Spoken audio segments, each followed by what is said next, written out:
So as the last speaker, I have the pleasant duty of thanking the organizers for this wonderful conference. It was really very enjoyable. Next time you could do a little better for the weather, but otherwise it was just great. Oh, you are responsible for the weather? No, the organizers are responsible.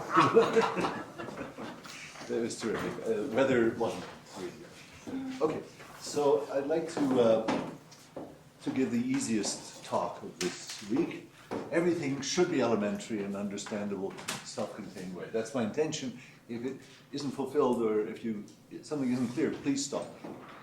So I'm going to give a scheme for converting combinatorial counting problems, like what comes up in topological recursion, to tau functions. In other words, I'm going to give you a scheme for converting a combinatorial problem into a tau function automatically, so you can go home and do it as many times as you like for different systems. So this is the outline. I'm going to give a review, because I can't assume everyone is familiar with the infinite White's product representation. So that's the key to the standard construction of tau functions. I'll be doing both Kp and 2 Toda tau functions, but the examples will all be 2 Toda. The main point is that tau functions, as most of you know, can act as generating functions. They weren't originally created for that purpose. Although, if one is interested in history, you might ask yourself, what was the first tau function that was a generating function? I think it was the Schur function. I mean, the Schur function is a generating function for characters of the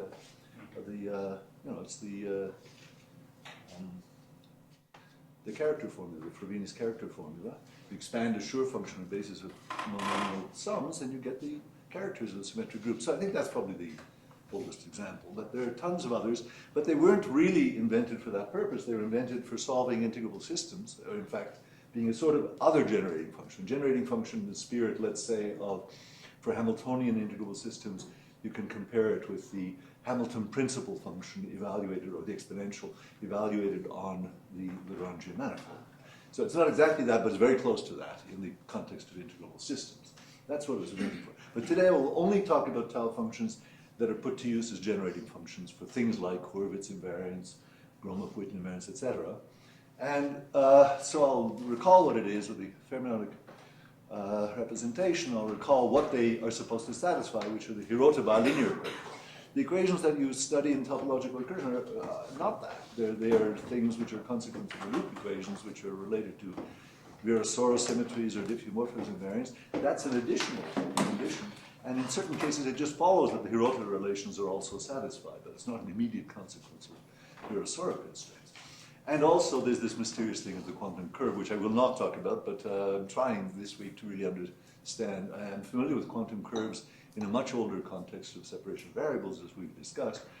But the role of the quantum curve, or what its meaning is, intrinsically in the Sato theory or the Siegel-Wilson theory of tau functions, I think remains to be somewhat clarified. Because the tau function is a function of an infinite sequence of variables. These are essentially the generating function coefficients when you're expanding in the p's or the t's, plus perhaps an integer.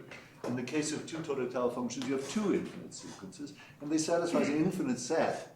It can all be programmed into one equation, but an infinite set of bilinear equations, which are the Hirota bilinear relations, and that is what defines the Kp or the modified Kp lattice or the 2 Toda hierarchy.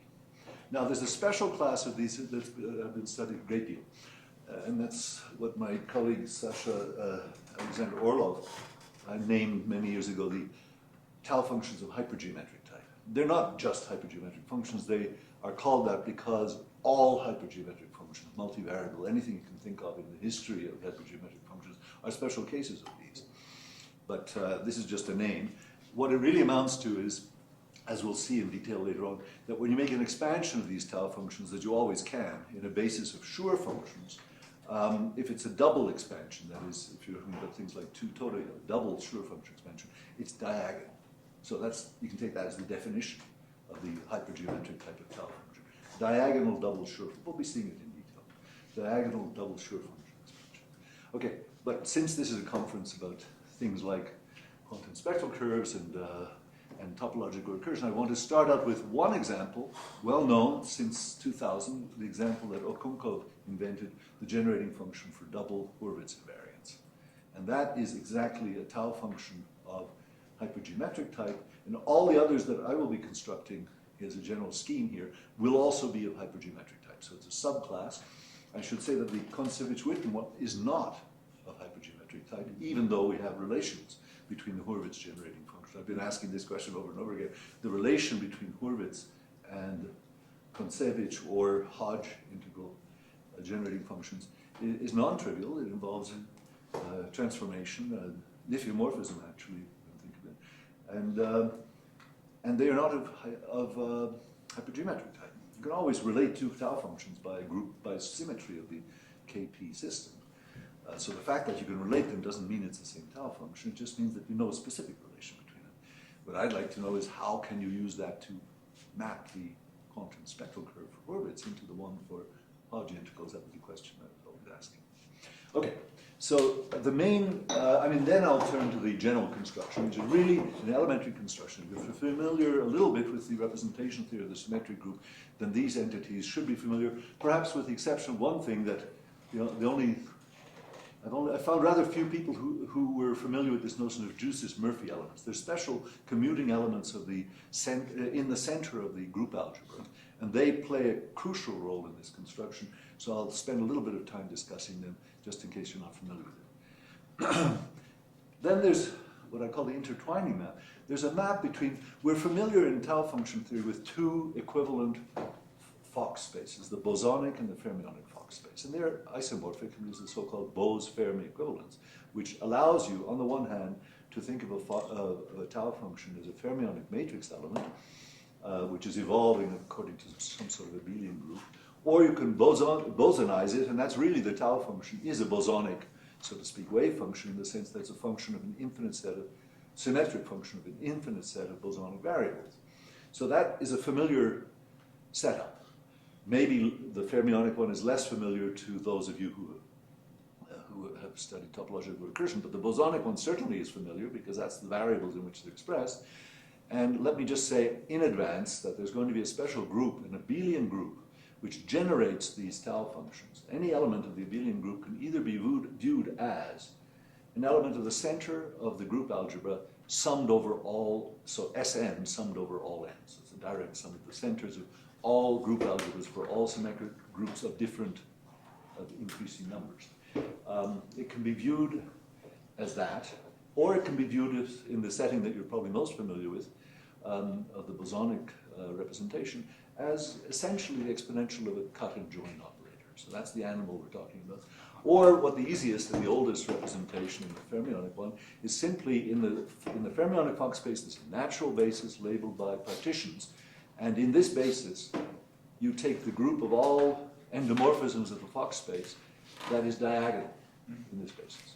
So all these three things, the center of the group algebra, the exponential of cut and join operators, the diagonal actions on Fock space are the same thing. There's a homomorphism that relates to the three, and that's the content of my lecture, to explain this homomorphism. That's how you automatically pass from one to the other. Okay, then I'll turn back to the example. The double Hurwitz number of Okunkov is the first example. We'll see it in the general context because that's what inspires the whole construction. Another one, my collaborator, I should have mentioned, is Mathieu Gué-Paquet, who wrote his thesis about what are called monotone Hurwitz invariants. I'll mention that in the talk if you're not familiar with it. It's just a constrained set of paths within the which takes you from one conjugacy class in the symmetric group to another, just like ordinary Hurwitz numbers, but they're ordered in a certain sense, weakly. That's what monotone means. So that will be my second example, illustrating the general theory. And then I'll introduce a new one, which maybe is less familiar, but it's very similar. Oh, I should mention that this case, it turns out that there's a matrix model representation of the tau function, and it's nothing but the Itzigson-Zuber-Harshchandra integral. So next example will be a variant. Together with Orlov, we actually gave a very general scheme for constructing an infinite family of Itzigson-Zuber-Harshchandra-like matrix models. And this is another example of that kind, which is very easy to deal with. And this generates some other variant on the Hurwitz numbers. It's always some variant on Hurwitz numbers, possibly weighted paths. Instead of counting paths, you might be counting paths with weights. But they're always somehow or other either ordered, weakly ordered, mixture, hybrid, or weights. And so that gives another family like that. And I will mention something that is still work in progress, so maybe I shouldn't mention it because I'm announcing a new entity which doesn't seem to exist in the literature, which is the notion of quantum Hurwitz numbers. So we'll see. I mean, I might mention this, maybe it's premature to because the theory isn't probably worked out. Okay, so let's start out with an elementary crash course on fermionic Fock space. You have some Hilbert space separable with orthonormal basis EI. You can think, if you wish, concretely of L2 functions in a circle. And that's useful for some of the isomorphisms that we set up, in which, for some stupid reason having to do with the Dirac sea, the basis is not labeled in the obvious way where the monomials would be the basis elements. They are the monomials, but the ith basis element is the negative power, and the minus ith is a positive power. That's just because we want to have the Dirac sea correspond to a filled, all negatives filled, which means all monomials, positive monomials present. Okay, so the Fock space is built on such a Hilbert space, and it's sometimes called a semi-infinite exterior power, wedge power of H, semi-infinite in the sense that the elements are infinite wedge products of the basis, I mean linear combinations of infinite wedge products of the basis elements, which are of this form, but starting somewhere. So it's not infinite to the left and to the right, it's only infinite to the right. So that's why it's called semi-infinite, not this notation is not always used. So the basis elements are labeled by two things, a partition and an integer. Because this Fock space, since it's the complete Grassmann algebra, if you like, built on H, there's no really absolute notion of dimension because H is infinite. But in some sense, you can speak of something which is called virtual dimension, which I don't want to define, but it corresponds to a certain grading of the vector space, which where the integer n is identified as the charge of the vacuum. So you work in different sectors. For the most part, we're going to work in the n equals 0 sector, but I may as well describe it in general. So a typical basis element is labeled by a partition and such an integer giving you the charge sector. Partition, those familiar with this is very routine. You take a wedge product. The basis is formed from the basis for the Hilbert space by taking wedge products. That's the same as in finite dimensions, except these are in infinite sequence. And the way you label them, the lambdas are weakly decreasing. So it's no use putting two lambdas here, they'll give 0. But you make a strictly decreasing sequence, which are sometimes called the particle locations, which is lambda I minus I, shifted by n, that determines where the vacuum is. So that's how this pair determines a basis. Then we have the usual Fermi creation and annihilation operators, which in this representation are just wedge product with a basis element is creation, and inner product with a dual basis element is annihilation. They satisfy the usual anti-commutation relations or Clifford algebra relations. And the way this is set up, we have many vacua, one for each charge sector, and the creation operators annihilate the vacuum for the 0 sector it would be for j less than 0. But in the nth sector, it's for anything less than n minus 1. And similarly, the opposite ones, the ones which are greater, the annihilation operators are greater. And so that's how you can define the vacuum. You can define it also as a bimodule by a quotient process of the full exterior space. But this is the easiest way. The wedge product is the easiest way to see it. So now, what is a Kp tau function or a 2 Toda tau function? Well, the n here stands for modified, by the way. All that means is that for every integer, there's going to be a Kp tau function.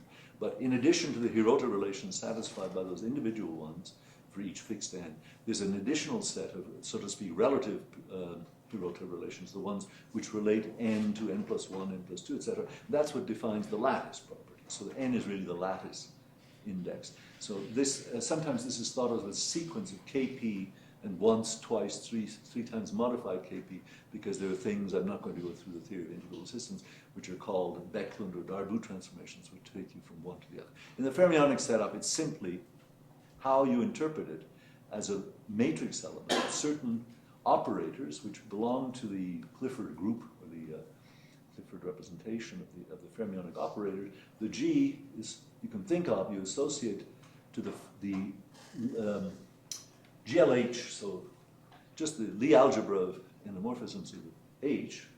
There's some subtlety in the definition, which I don't want to go into, how far from the diagonal we can go, and so on. There are different versions of this, but just the natural thing, endomorphisms of H, which in the orthonormal basis, the I, gives you a doubly infinite matrix. You can exponentiate that using pairs or creation of annihilation operators to define the group action. This automatically gives the correct, you put in normal ordering here, which means you put the creation operators on the left for negative, on the right for positive. I'm not going to define the normal ordering. It's a standard process.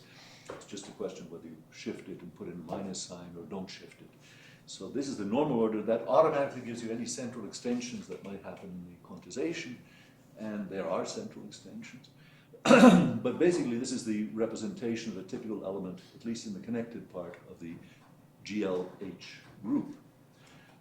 Special elements form two abelian subgroups. One of them, of this form, where the J's here are the particular bilinear combinations that are defined by these. So this is an annihilation of the J plus I site and the creation of J site. So this is a shift by I along the integer lattice. And these are sometimes called the current components, and you take linear combinations, either the plus or the minus, that forms two abelian groups. They are abelian individually amongst themselves, but in this Clifford representation, there is a central extension. The plus does not commute with the minus. There's a central element. But basically, it's the same in both representations. You can think of it as a projective representation of the appropriate group, which is abelian at the first step and becomes a Heisenberg group in the second step. So here are the flow parameters, an infinite sequence, two of them, T's and S's. Only one comes into the modified KP lattice. And the matrix element then is the vacuum matrix element of the product of any group element whatsoever of this kind and this abelian flow group. Now that can be interpreted in many ways. I'm not going to go into the geometry. This isn't the course on tau functions. But behind this wedge product space is also a Grassmannian and the usual Plücker embedding. So the Grassmannian is actually just an orbit of the vacuum under this general linear group. And that means it consists of all of the decomposable elements, just like in finite dimensions. The Plücker map takes you, its image consists of all decomposable elements in the exterior algebra. The same thing here. And so what you're really doing is taking a vacuum, acting on it by a group element to create an element in this orbit, and then you're flowing. You're applying a flow group to that. And then you're taking the inner product with a vacuum, which is really the, if you think of Plücker coordinates, it's simply the zeroth, the trivial Plücker coordinate of this moving element within the orbit, consisting of decomposable elements. That's the meaning of the tau function. What is n? N is just any integer. So mostly we'll work with any. What is that? Excuse me? Once I pick it, what does it look like? It's like empty space. N is a number. It's an integer. For every integer, there's a thing like this. Okay. Okay. Yeah, I just don't So it's a lattice position, if you want. If you want to think of it as a lattice, you can forget the n if you're talking about Kp by itself. Set n equal to 0, because all of the different sectors are equivalent. What's interesting is when you mix up n and n plus 1, that gives lattice relations. So when you want to write down not the Kp equations, but the Toda equations, then you have to... It's an element of the Fock space. No, n is an integer. It's just N labels, n between brackets like this is an element of the Fock space. This vector is ket, bra and ket, labeled by n. And it's maybe I went through that too fast. I just don't know which element it is. Yeah, once you have the Okay, maybe I went too fast. When we write down the basis elements, they normally carry two labels. Yeah, there it is. Okay, so there's a lambda here and an n. When we drop the lambda, it's because we're talking about lambda equals 0. So that's the vacuum. The vacuum is the special case where lambda is 0. Okay.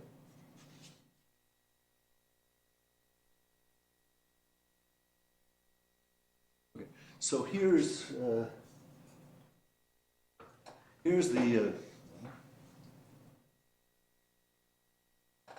fermionic representation. I haven't said what use these are, but just take this as a definition. You've got this Grassmannian orbit, you've got an abelian group acting on it, and you've got the Plücker, zero Plücker. As it turns out, and we'll see that later on, that this is sufficient, since you know this for all t's. This is sufficient to determine all the Plücker coordinates. It's just the the definition of gamma plus implies that you can read off of this the entire Plücker coordinates of the element, moving element, just by expanding in a basis of Schur functions. And similarly for the two Toda, only here we have both these abelian groups, gamma plus and gamma minus, so the G is sandwiched between these two. I should mention that G does not have to be of the form that I just wrote, because there, of course, there's a huge stabilizer of the vacuum. And so I can always change G by multiplying on the right by the element of the stabilizer. And although what I've written down was an invertible element of this kind, I could replace this in many cases by something that's not invertible, which is simply in the Clifford algebra. It could be a polynomial element or just some arbitrary infinite series. As long as the creation and annihilation operators are balanced against each other, this will be another way to represent a tau function. But for our purposes, it's sufficient to look at such exponentials. Now, the main thing, this is one equation, but it's programming in an infinite number of bilinear equations. So this is familiar. This is the Sato formula, and this one for the two Toda is due, I think, to Takasapi and Tokiya. Who? Ueno gave this thing for arbitrary. Okay. Okay. But the fermionic representation is due to I think to Takiya. Oh, Takeda, yes. Okay. Anyway, doesn't matter. This is a nice way. There are other very nice ways, which if I had time I would describe, to indicate. If you look what it says, it's taking a formal residue, thinking of everything as a power series in Z. Here we have the T and a delta T. So T is this infinite sequence of variables, and delta T is just some variation. So we formed this exponential, which I think I forgot to define on the transparency. C of anything, Z, by definition, is the sum of Ti Z to the I. And you can think of this as a formal sum, or in some cases it might mean something as a convergent sum if you put Z on the unit circle. Okay, so that's what C stands for here. So that's an exponential, formal exponential, linear exponential in delta T. There's also a power of Z, which is where the lattice parameters n and n prime come in. We have a pair of tau functions, n of T and n prime of T plus delta T. And this equation should be satisfied identically in delta T. So delta T is not really part of the equation. So this is really a bilinear differential, constant coefficient bilinear differential equation for tau itself, an infinite set of them. As you read off the various powers, you make a Taylor series in delta T, and you read off this equation. That is the Hirota bilinear system. Very similar for the two Toda, only now we have to have residues evaluated at 2 points, which we could call Z equals infinity and Z equals 0. It's just a question of which singularities are included and which are excluded. And so this is exactly the total dynamics of the tau function. You could take this as a definition of the tau function. Any function satisfying this is a tau function, yes? What do you mean by putting the Z or the Z inverse in brackets? Oh, I didn't define that. I thought I had. Okay. In general, for any a scalar parameter or any matrix, this means we've got a sequence of AIs, and each AI is by definition the trace invariant. So for Z, it's just the sequence Z squared over 2, Z cubed over 3, and so on. That is what we mean by Z. Okay. I've written that down. Okay. So I'm going a little slowly here. I think I should speed up. This is just a crash course. Okay, so it's an easy exercise. By putting in a partition of unity, in other words, the identity operator on the nth sector as a sum over a complete set of intermediate states, you can convert that fermionic formula, this or this, into a single or double Schur function expansion. Because one of the exercises here, which you could do for homework if you're not familiar with, is to check that this matrix element is exactly a Schur function, and so is this. So either with gamma plus with lambda on the right, or gamma minus with lambda on the left, you get a Schur function. I'm not going to define Schur function, but it's a group character, if you like, or it's one of the bases for symmetric functions. So you put that in these intermediate states, and you read off Schur function expansion. And this is what I was saying before, that if you know the tau function, you know not only the first Plicker coordinate, but you know everything. It's simply the coefficients in the Schur function expansion. These are the Plicker coordinates of the element of the Grassmannian, which is obtained by taking a sequence of basis elements in the nth sector and applying a group element to that. So you always get a decomposable element for that. You're on the Grassmannian, and so this is the Plicker coordinate of that Grassmannian element. Here it's a little more subtle because you don't take the vacuum acted upon by G, but a specific element, a basis element mu, which corresponds to this subspace, with these indices corresponding to a partition mu. So you act on that by a group element. That's the effect of acting on this through the Plicker map, and then you take the lambda Plicker coordinate. So these are both Plicker coordinates, but this one is something where the group has, you're looking at the orbit of the vacuum, and here you're looking at the orbit of some other basis element mu. So that's the general way to obtain. Now there's a subclass of this, and that's when the group element is diagonal. So in fermionic terms, that means we have an exponential bilinear sign side diagonal, but no off-diagonal terms. So this is what we've called this convolution symmetries. It's not yet taken on in the literature, but I think it will. Diagonal elements of the general linear group act by convolutions in the L2S1 Hilbert space representation. Namely, you take the exponents Tj as components of a Fourier series of a function or a distribution. And the action on an element of L2S1 is just by not multiplication by that function, but convolution of that function, because we're in a Fourier basis, and convolution means multiplying Fourier components. That is really acting on the Hilbert space by convolution. But this is the Fock space representation of it. Now, the important thing is the following. This is a well-known theorem. If you take the ratio of two consecutive terms, so e to the ti minus 1, and compute the following product, which one sees all the time in combinatorics, you take a Young diagram corresponding to a partition. You insert this infinite sequence of Ri's into the boxes of the diagram in the usual way, where you put, let's say, Rn in the top left-hand corner, and then it increases by 1 on the horizontals and decreases by 1 on the verticals. And then take a product over all of those things. So we call this a content product. So aside from the normalization factor, which doesn't have anything to do with the lambda, just the sector, that turns out to be the eigenvalue of this diagonal element acting on the basis. So that's the meaning of these R lambdas.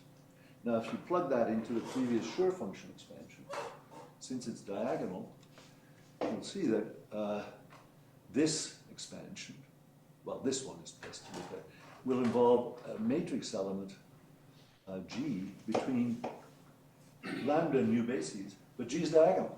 So you get a Kronecker delta in lambda, and the eigenvalue will be the coefficient. So the coefficient becomes the diagonal expansion, lambda is equal to mu, and the coefficient in front of it is the eigenvalue of that convolution. So, I'll get to that in a second. So that's what gives these hypergeometric type of tau functions. This is for 2 Toda. I'll mainly just talk about 2 Toda from now on. So we have double Schur function expansions with an R that is of the type of this content formula. Every hypergeometric function is of this form, and anything of this form in some sense is a hypergeometric tau function. That's for the rest of this talk, I'm only going to be talking about that kind of tau function. Okay, so now let's take an example. Now I'm starting to go on topic. So far it was just in background. So now let's take the example, well known to most of you, I guess, of the generating function for double Hurwitz numbers, because that's an example of this. So here we have the thing. The particular convolution element that is chosen to create this is this. It's the exponential of a linear, okay, you take the sums with linear coefficients in the diagonal terms, so just j to the 1, or with quadratic coefficients, j to the 2. These are the f1s and the f2. So that's a convolution element. That gives you a certain R. You can compute what the R is. Here's the formula for it. This is the so-called content. This is the content of lambda in the sense that you take your partition, you take your Young diagram, and you put in 0, 1, 2, etc. along the first row, minus 1, 0, 2, etc.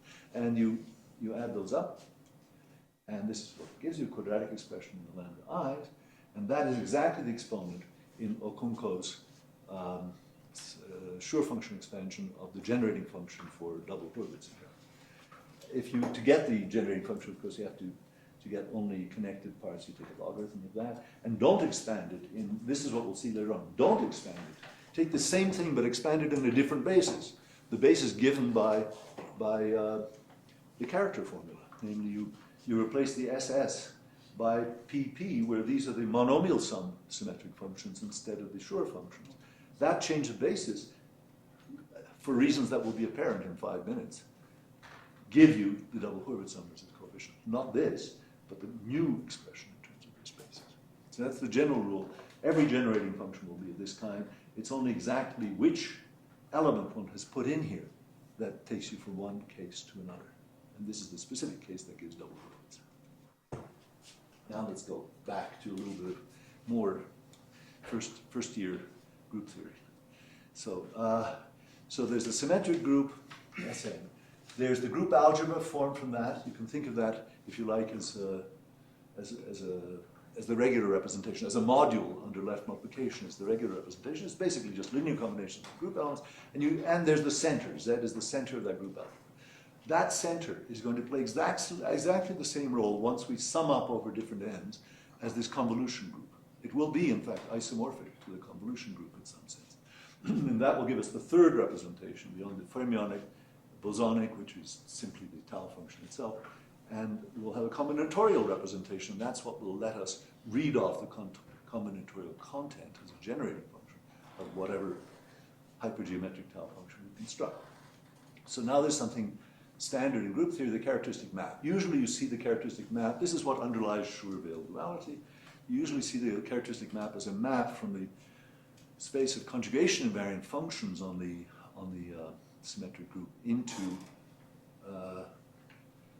essentially the symmetric polynomials, with the property that if you take a basis for the center, it's usually from the, sorry, okay. So there's an equivalent way to describe it. Instead of describing it as conjugation invariant function, you describe it as a map from the center of the group algebra, which basically generates all the irreducible representations.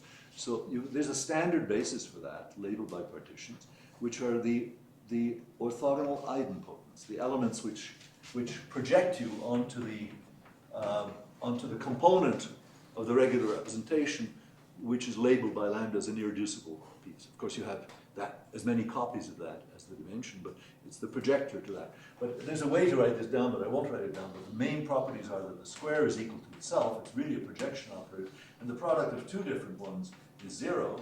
So it's an orthogonal idempotent. And the lambda and mu just label the different representations, irreducible representations of the symmetric group. So the map which takes you from the center of group algebra to the lambda stands for the algebra of symmetric functions, which takes you to the Schur function with a certain normalization factor that's quite familiar. In the denominator, you put in this factor, which is the hook length product. And that is the homomorphism which maps you from this to this, and which we're going to interpret this as the bosonic Fock space. So this is going to map us from the direct sum of the centers of the different SNs into the bosonic Fock space. Essentially, it's an invertible map, so it's going to be an intertwining map between two group actions. Okay, so that's the meaning of that. Now you can also, I said this, we can also look at another basis for the centered group algebra, which is labeled not by irreducible representations, but by cycle types, which are exactly the conjugacy classes. So now there's another duty, as you know, in the symmetric group, there's a double duty played by partitions. One is labeling the irreducible representation, the other is labeling the conjugacy class, where the cycle lengths are the parts of the partition. So if you sum up over, oh, I left out, there's a missing G there. So that formula is meant to be C lambda is the sum over G, where G belongs to the conjugacy class of type lambda. So if you make this change of basis from F to C, you find that C, in fact, is exactly mapped into the monomial sum symmetric functions. And that is the key to the whole combinatorial game. We know what the coefficients of this linear expansion is. Just when you expand S lambda in terms of P lambdas, you get the characters. So when you expand the F lambdas in terms of S lambda, the transition matrix is also given by the matrix of characters. And this is the normalization, which I guess everyone knows, which has to do with also with the dimension of the, I guess the. When you had the tau function a couple slides ago, and you had you expanded it in p lambdas and p mu's, and at that time you said monomial symmetric function. Did you mean power sum? I meant power sums. I'm sorry. I keep doing that because they are sums of monomials, but they should be called power sums. Yeah. So it's the p lambdas, not the m lambdas. But there's something interesting because, okay, as I learned yesterday from Melissa's talk, the m lambdas play a role also when you're relating Hurwitz to linear Hodge. So that's a mystery I'd like to understand. Okay, anyway. So you just put in this normalization, which is a familiar factor. It's a factor that enters the scalar product. It has to do with dimensions. It's basically the dimension of the central algebra of the cycle type G. And so these are just different ways to express the same characteristic map. Now it's very useful to extend this characteristic map from the center to the entire group algebra. And you can do that consistently if you map all elements of the same conjugacy class to the same element. Then when you sum up, you'll just have a different normalization factor, which will be the right one. So let's do that. We're going to think of it as a homomorphism. The characteristic map will now be a homomorphism from the entire group algebra to lambdas. Homomorphism linear. It doesn't say anything about the algebraic properties. And now the trick is the following. We'll form a standard element which plays, roughly speaking, the role of a Casimir, a sort of trivial element. We'll take all the elements of the group, tensor them with themselves, and sum up. We put in for normalization reasons and factorial, but basically like that. And then we apply not one copy, but the tensor product of the characteristic map with itself. And the main point is that if you can get two results which are equal. You can either get a sum over products with coefficient 1 of Asure functions, or you can get a sum with over the monomial sum symmetric functions with a normalization model of Z lambda. And of course, it's well known. It's in MacDonald's book. You can find it anywhere in the literature that these are equal, and they have this generating function expression where you think of the x as now, as a finite number, but it need not be a finite number for any n. And this is the Littlewood-Richardson formula, which generates Cauchy. Yes, Cauchy-Littlewood formula. It's really Cauchy-Binet. Everything is Cauchy-Binet. The special case of Cauchy-Binet, but it's the Cauchy-Binet formula. Okay, now something maybe that's new for some of you. I don't know why I didn't learn this when, well, I guess Jusis and Murphy didn't write their papers while I was in school, but now I gather this is part of a group textbook on representation.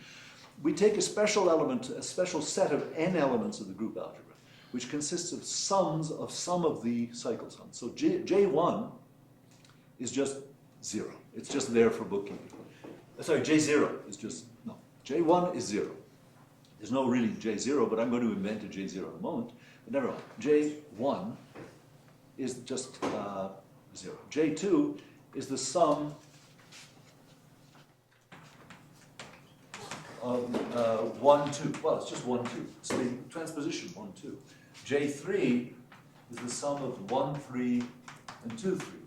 And so on down the line until you reach Jn, which is the sum of 1n up to n minus 1. Okay, so this is first theorem, very easy to check in 2 lines. They all commute. These are commuting elements of this set.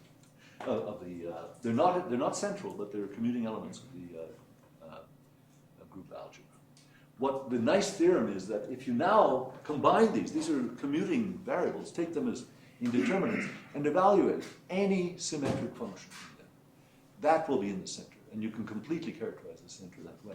So that's a very nice fact. So let's take in particular these monomial sums of the Jusis symmetric elements. So these are all elements of the center of the group algebra. And you can take any element of the center, let's say G, express it in terms of these Jusis-Murphy elements. And because it's central, it should be evident that when you multiply one of these orthogonal idempotents, you'll just get back a scalar multiple of that. Because when you multiply on the right by f mu, you'll either get 0 or 1, 0 or itself. So it has to be in the same subspace. the one-dimensional subspace spanned by F lambda. So that means that this is an eigenvalue equation. The elements of the center of the algebra, evaluated on the Jusis-Murphy elements, are always diagonal in this basis. And it's easy to compute, I won't do it right now, but it's easy to compute what these things are in terms of whatever G happens to be. You evaluate, you replace the J's by the content of the corresponding partition. So you look at all those zeros and ones that you put in, and since this is a symmetric expression, it doesn't matter in which order you write them. So you write 0, 1, 2, etc., minus 1. Take that as the argument of your G, and that'll give you a number, and that's the eigenvalue. So this is a theorem. I'm not sure who proved this. I guess Jusis and Murphy proved this. Now, if we don't use this diagonal basis, but we use the cycle sum basis, it's no longer diagonal. Instead, you get a linear combination of the cycle sums. And this is the object which will appear as a combinatorial counting function. This will count paths in the Cayley graph. Okay, so, I can skip this. We have the orthogonality relation between the group characters, so you can transform this content formula into, and you can write down these coefficients explicitly by passing from the C basis to the F basis. And that means that the content eigenvalue, when multiplied on each side by a character and summed over the classes, will reproduce this matrix. So that's, this is known in the case of orbits or any other case, that you can pass from the Schur function expansion to the monomial sum expansion by making this linear transformation. Doesn't mean it's easy to compute, it's just an identity. So now, what's the trick? The trick is, we've got three spaces. We have three spaces. We're going to have our fermionic Fock space, or let's say the zeroth component of that. We'll have the bosonic Fock space, which just consists of functions of an infinite number of variables, namely the PI's or TI's, the KP flow variables. And then you'll have another space, which is the direct sum over n of the centers of the group algebra. And there's an obvious isomorphism between these. We have the Bose-Fermi equivalence, which associates to the Schur function the basis element lambda, well, it could be lambda 0, or you could replace this by n. It's in each sector. If you want to take the sectors into account, you have to put in some extra parameter in the power of that. But basically, this is the correspondence. And to this, similarly, we're going to associate the basis elements in this, consisting of the F lambda. So up to a normalization, these will be our equivalences, which map one space to the other. How much time do I have? 15. Okay, good. So I better get to the new results, right? Okay, I don't know if this is familiar or not, but it's really essential. Okay, so we have three different representations, and we're going to compare those. So what's going to play the role of the convolution action or the exponential? Yeah, I should have said that what is convolution here is the exponential of the cut and join operator here. So how do you do it? We put in a twist. The twist consists of taking the standard element, which was, I called it like a Casimir, which gave the Cauchy-Littlewood formula, and twisting it. You take one of the G's, not both, twist it by multiplication by one of these elements of the center of the group algebra, and you'll get a linear combination in general. But in the F lambda basis, it will be diagonal. So if I apply this tensor product with characteristic math by itself, I'm going to get a non-trivial double Schur function expansion, in which the coefficient is exactly this quantity, the content. So that's what we wrote down before as R lambda in the fermionic approach. That's going to be the eigenvalue of this automorphism at the level of the group algebra, which is equivalent to the automorphism defined by the diagonal elements in the Fock space. Same eigenvalue, that's how we set up the isomorphism. Or we do it alternatively in the P basis, and then we read off this combinatorial object G u lambda. So that's how we get these generating functions. Look at an example. Take for your function the generating function for a complete symmetric function. So there's a parameter there, z. The x's are replaced by the Jusis-Murphy elements. Take that as your G, do the calculation. They'll have a content expression for the eigenvalue, which consists of a product of such expressions. That should be a J. There's a missing subscript here, J. So the elements that you're multiplying through in the different boxes have this form. You stick that all in, and you get mirabilis dictu. Oh, another little trick that you do is you replace the parameter that was here. Okay. I can do this whatever. Later on I'll get to this. But the point is you do get a generating function of something which is interpretable very simply, as we'll see in a moment. It's these monotone invariants. So, but I want to now, that's just one generating function, one twist. Now, take, instead of one parameter z, here, take a whole sequence of them and multiply them together. They commute. And what you'll end up with is something that is expressible as an infinite sum with the coefficients theta I given by this formula for each set of parameters z alpha. This is, of course, just the, this is nothing but the coefficients of the power series expansion of log of 1 minus z. Okay? Minus log of 1 minus z. So that's just, you exponentiate that and you get the generating function. And so this is the coefficient in the double Schur function expansion that will correspond to that. And one can do that in general. Over sums, it could be a finite sum, but if you put some constraints on the growth, actually, if you just put some constraints on the growth of these z alphas, this will actually be a convergent sum. So it could be infinite. And we get a general expression which just looks like an abelian group, but is acting only on the nth component, consists of exponential linear combinations of the monomial sums evaluated in the Juice's Murphy elements. You apply the twist homomorphism, and you get this kind of non-trivial hypergeometric tau function as a result. So, an example is exactly the monotone double Hurwitz, which is where you take one factor of h, and you look at it as a power series expansion of this, this thing, z to the I over I, pi, that's right, sorry, yeah, well, PA sum. Now what is PA sum? A from 1 to n. It's 0, 1, 1, 1, sorry, 1, 2, 1, 3, 2, 3. In a word, it's a sum over all transpositions. So this is nothing but a sum over all transpositions, A, B. A less than B, and B going from 1 to n. So if I'm expanding this as a power series with some coefficient in front of it, I'm going to be taking, let's see, I think I did something wrong. Z to the j should multiply.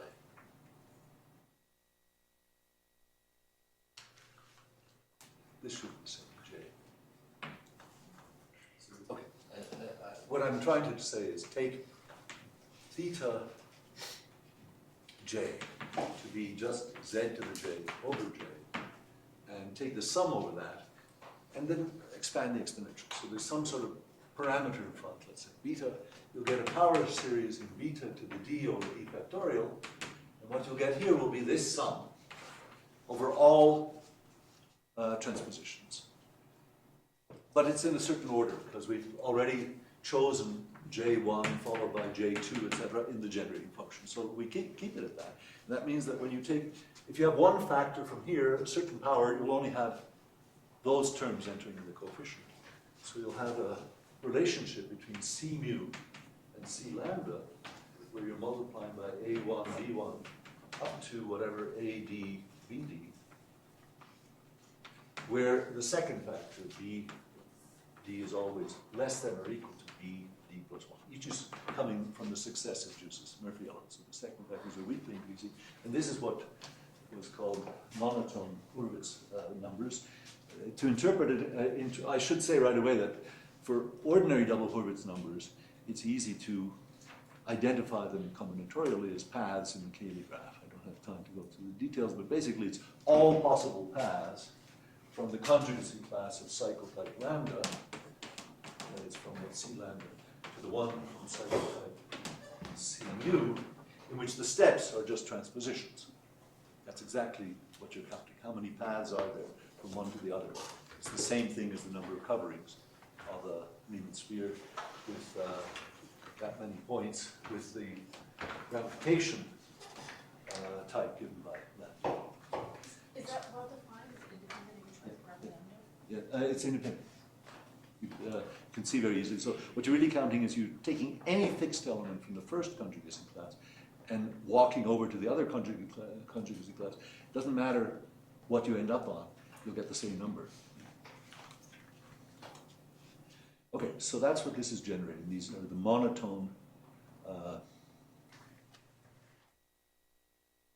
This is the monotone Hurwitz number. So I guess I'm running out of time, so I'm going to just put in a couple of examples. One more example. Well, what I didn't do was, okay, that's just an example. The intertwining, I guess it's evident already. I didn't define it. There is a theorem here. The intertwining takes you, it's here. It takes you from the element, basis element F lambda, either, well, this is the homomorphism between the spaces, but the element e to the sum, let's say, z I pi, that corresponds to a convolution element, an element of the endomorphism of this, is going to be the sum of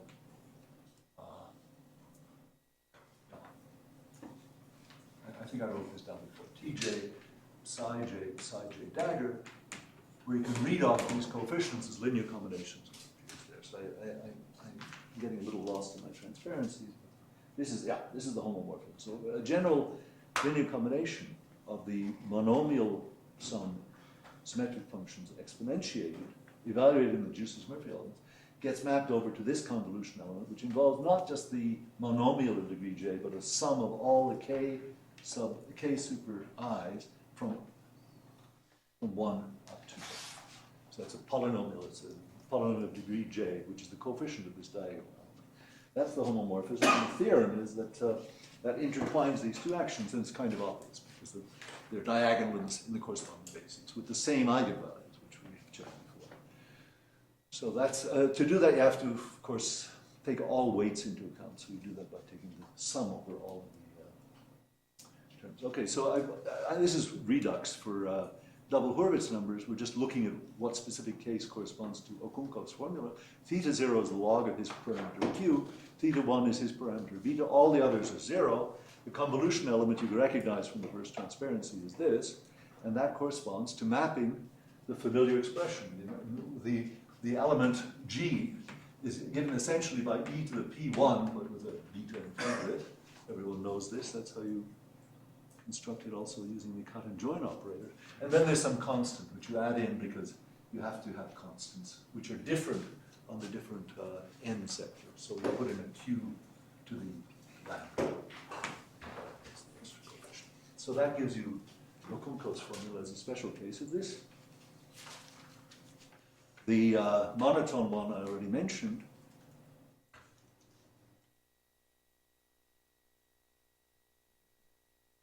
Okay, this is an interesting thing. If you go back to that monotone example and replace the parameter, which was arbitrary, it's just bookkeeping error, by -1 over an integer n, that's going to give you cutoff because there's going to be zeros that appear, which cut off the RJs only to the positive values. And it has the effect of cutting off the sum over partitions to only those whose lengths are less than or equal to n. You do that, so this is the, this is still Okunkov. You do it for the monotone case, and lo and behold, what you have is exactly the Schur function expansion of the Itzigsten-Zuber Hertzschember integral. So this was part of Mathieu's thesis. So that's, again, that's a special case. You have to let n go to infinity, like with the Kontsevich integral, but that's the matrix model generating function for monotones. Now here's, okay, so I'm not going to go through a lot of details because there isn't much time, but the coefficients are very explicitly computable. And this, as I said before, this gives the actual convolution element that corresponds to that particular generation. Here's another example, which is not so well known. Choose these values for your parameters. So the Rj is given by this formula. Q, some parameter Q times J minus alpha over J, if it's positive, or 1 if it's negative. And again, you'll get a Schur function expansion of diagonal form, hypergeometric type. Here's the eigenvalue. It involves the Pochhammer symbol of n minus alpha and some powers of the other terms. You do the computation and you find that it is nothing but this matrix integral. It's like the Zuber matrix integral, but you replace the exponential of the trace of the product by the characteristic polynomial of the product. This also satisfies an Zuber type formula, very similar. Instead of exponential aibj, you have the determinant. So this is just another one of a whole family of Zuber type integrals, and that's what that generating function is. So to interpret it, I have to go through this quickly. It amounts to essentially replacing the generating function for the complete symmetric functions by the product of that one and the one for the elementary symmetric functions, where the parameters come into that. And we're going to take z eventually as minus 1 over n, and w as minus 1 over n minus alpha. And lo and behold, that matrix model is exactly the generating function for this case. So I don't have time. These formulas you're not going to remember anyway. But basically, this is the restriction to those special values of the generating function parameters, and that gives you, by the way, as a matrix model, that's been studied. It's been studied by Marco Bertola and Pratsferrer in terms of asymptotics and some typical studies of matrix models for the speckle theory. Okay, so that's the interpretation. Well, the interpretation, okay, I don't have time for this, but basically you take these elements, multiply a conjugacy class sum by them, and you'll get new linear combinations which you can expand into power series of z and w, and an extra bookkeeping factor for the weight. And the coefficient AEKL is now products again. They're always products of transpositions, but these transpositions have the property that those coming from the E factor will be strictly increasing, whereas those from the H factor will be weakly increasing. So it's combinations of L strictly increasing and K weakly increasing transpositions. So that's another type of Hurwitz number. It would be nice to interpret it geometrically, but combinatorially, that's what it means. And finally, well, I won't go through this, but this is the eigenvalue. It's a very simple expression, similar to the monotone one, and similar to the ordinary one, but with a rational expression instead of a polynomial. So I said that was the integral in the limit n goes to infinity. That integral is the generating function. Now this is pure speculation, not pure speculation. This is work in progress. If you choose this interesting set of parameters theta, you find that what you're really expanding now is the quantum dilogarithm function. So the quantum dilogarithm is providing weights along these Cayley graph paths. And that's what I'd like to call, so it's no longer a number, it's going to be a function of Q, but it will be summing over paths with a certain Q normalization factor, so it will be weighted sums. And whatever that is, it seems the obvious thing to call a Q Hurwitz number. So you've just heard for the first time what is a Q Hurwitz number. Exactly how you compute these, the details have to be worked out. But I do have the eigenvalues. It's given by the exponential of the quantum dilogarithm in the same way as in the other examples. So there's a convolution symmetry involved in this, which is essentially with the quantum dilogarithm function. Okay, next, that's what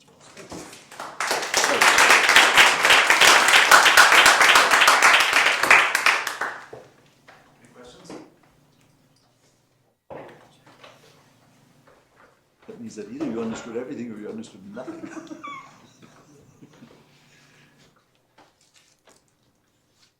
Okay, well, before we thank the speaker again, I'd like to give special thanks to Rodrigo for organizing the workshop, but also for being the driving force behind this research field for the last few years. I think he's done really great work in this enthusiasm. I think it's part of the reason why we're all here. So